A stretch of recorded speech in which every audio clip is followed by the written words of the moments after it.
Audio Jungle.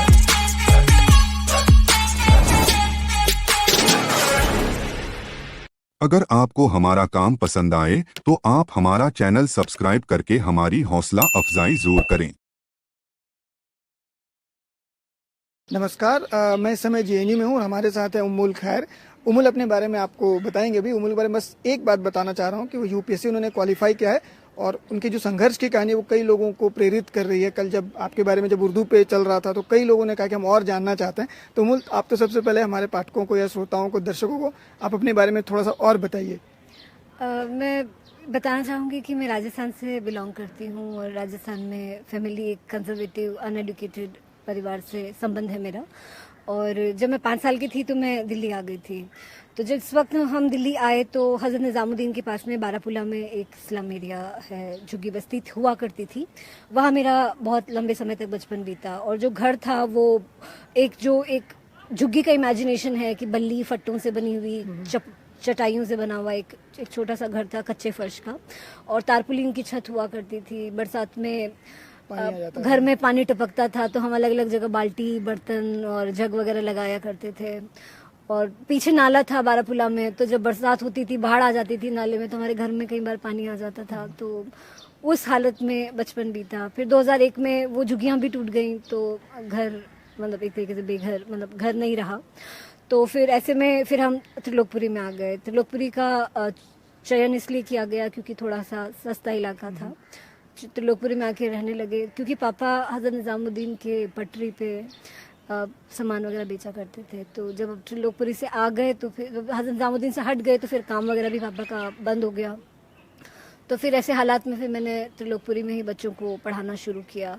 मैं उस वक्त 7th स्टैंडर्ड में थी। तो 50-50 रुपए की फ़ीस में पूरा महीना 2-2 घंटे एक बच्चे पे लगा के मैं उन्हें पढ़ाया करती थी। तो किसी तरह से घर का मतलब कमरे का किराया और खाने पीने का इंतजाम। ये बहुत सारे अखबारों में मैंने ये पढ़ा है कि 8वीं में जब आप आगे पढ़ना चाहती थी तो आपके घर वालों ने कहा कि नहीं, अब पढ़ने की ज़रूरत नहीं है। ऐसा हुआ था क्या? हाँ, ये ऐसा इसलिए था कि बहुत कंजर्वेटिव मुस्लिम फैमिली है और उसमें ये माना जाता है कि मतलब लड़कियां बाहर ना जाएं। मुझे लगता है लड़कियों को लेकर हिंदू फैमिली में भी ऐसा ही है कि पढ़ने नहीं देना चाहते हैं बहुत ज़्यादा। हाँ, ये इसमें रिलीजियस डिवीजन ना होकर एक कंजर्वेटिविज्म का ज़्यादा एक असर पाया जाता है, जिसमें अगर बच्ची अगर बाहर भी जाती है तो उसके साथ पहरेदार के तौर पे भाई को भेजा जाता है। तो वही हालत घर के भी थे। तो इसमें कहा जाता था कि 8वीं तुमने पढ़ ली है वो काफ़ी है। हमारे यहाँ तो बच्चियाँ 8वीं भी नहीं पढ़ती, 5वीं में ही हम छुड़वा देते हैं। तो तुमने बहुत पढ़ लिया। और ये माना जाता था कि ज़्यादा पढ़ने से लड़कियों में घमंड आ जाता है और वो बड़ों का अदब करना बंद कर देती हैं। हाँ, और वो मतलब कई बार लूज करेक्टेड हो जाती हैं और घर का नाम बदनाम करने में मतलब पूरे इम्कानात होते हैं। तो मतलब इस तरह का एक माहौल था। और उसमें यह भी था कि मतलब तुम्हारे पैर वगैरह ख़राब हैं तो सिलाई वगैरह सीखोगी, ज़्यादा बेहतर रहेगा। मतलब इस तरह का पूरा माहौल था। तो बहुत उन्हें समझाने की कोशिश की गई। और एक दुख भरा पहलू ये भी था कि मेरी खुद की मम्मी नहीं थी।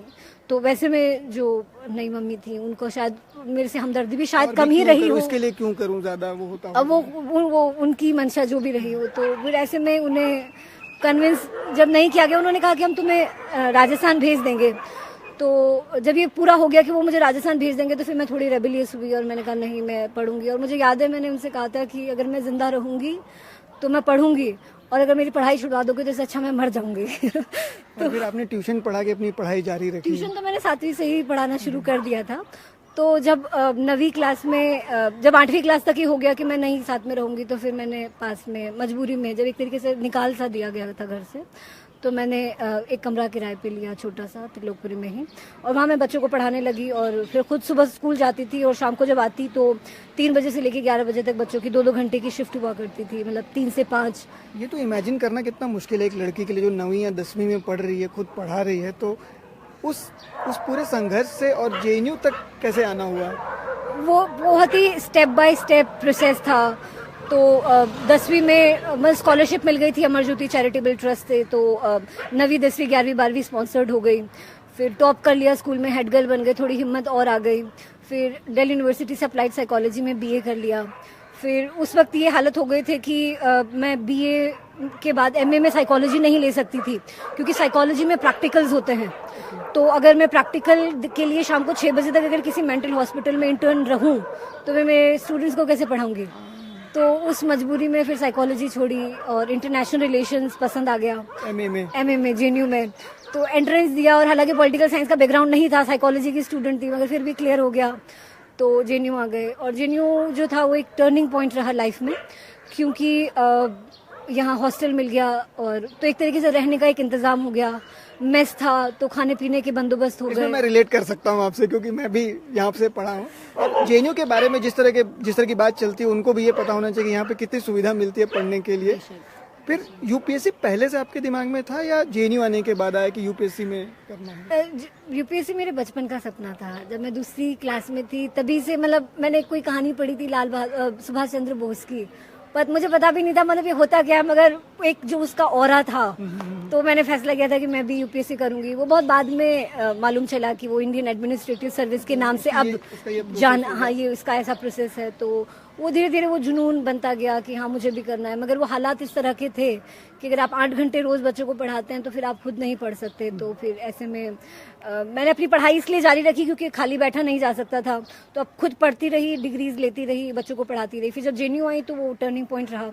फिर ऐसे में मैं इंटरनेशनल लेवल्स पे मैंने पर्सन्स विद डिसेबिलिटीज़ को अदर डिफरेंट कंट्रीज़ में रिप्रेजेंट किया। 2015 में मैं जापान में 1 साल रहकर इंडिया वापस आई, तो फिर मुझे लगा कि this is the right time.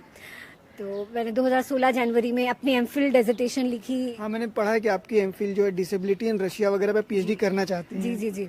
MPhil जो था वो रशिया की जो डिसेबिलिटी हिस्ट्री है कि रशिया में डिसेबिलिटी का एक कंसेप्ट किस तरह से इवॉल्व हुआ, उस पे मैंने एमफिल डिसर्टेशन लिखा। तो उसमें मतलब ज़ारिस पीरियड में डिसेबिलिटी को किस तरह कंसेप्चुलाइज किया गया, फिर सोवियत यूनियन में डिसेबिलिटी को किस तरह समझा गया, क्योंकि जिस वक्त बॉडीली परफेक्शनिज्म सोवियत यूनियन का एक शर्म पे था, तो ऐसे में वो लोग जो देख नहीं सकते, चल नहीं सकते, वो सोवियत सोसाइटी में कहाँ फिट होते थे, उसमें मेरा डिसर्टेशन था। ये देखिए कितना कॉन्ट्रास्ट है कि एक लड़की हैं, आपको डिसेबिलिटी भी है, आप गरीब भी हैं, कंजर्वेटिव फैमिली, उसके बावजूद हो सकता है इसका मतलब मुझे लगता है कि आपको देखिए लगता है कि कुछ भी संभव है, सब कुछ हो सकता है। हाँ, वो देखिए ये मैंने माना, मतलब आपको सबसे पहले ये सोचना होगा कि जो आपके पॉजिटिव एस्पेक्ट्स हैं उस पे आपको इतना ज्यादा फोकस करना होगा कि जो नेगेटिविटीज है वो आप भूल जाएं।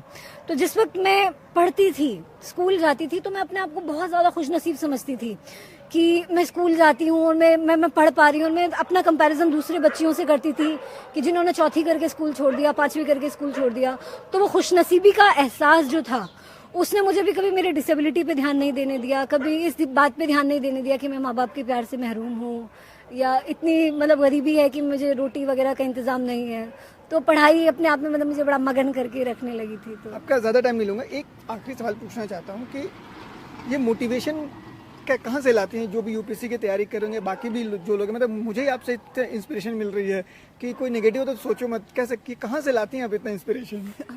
देखिए ये आपके सपने से आता है कि अगर आप कोई सपना देख लें और इसके लिए ईमानदार हो जाए तो वो खुद ब खुद अपना एक जुनून में, एक पैशन में बदल जाता है। तो जब आप किसी चीज़ की जिद ले लेते हैं तो वो मोटिवेशन खुद ब खुद आ जाता है। तो जब मैंने सोचा कि मुझे आईएएस ऑफिसर बनना है तो मैं अपने आप को इमेजिन करने लगी कि जब मैं आईएएस ऑफिसर बनूंगी तो मैं क्या करूंगी, कैसे करूंगी।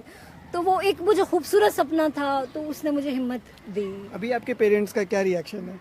दे आर हैप्पी। बात हुई उनसे? मेरी बात हुई और मतलब उन्हें मैंने नहीं बताया, मगर ये मेरा इरादा है कि मतलब एक माँ बाप होने के नाते उनका पूरा हक है मुझ पर, मेरी कामयाबी पर। तो मतलब एक माँ बाप जो एक आईएएस ऑफिसर के माँ बाप को जिस तरह की एक सुविधा, एक इज्जत, एक लाइफस्टाइल मिलना चाहिए वो डेफिनेटली उन्हें मिलेगा और उन्हें अपने साथ रखूंगी और या उनके लिए ढेर सारा प्यार है।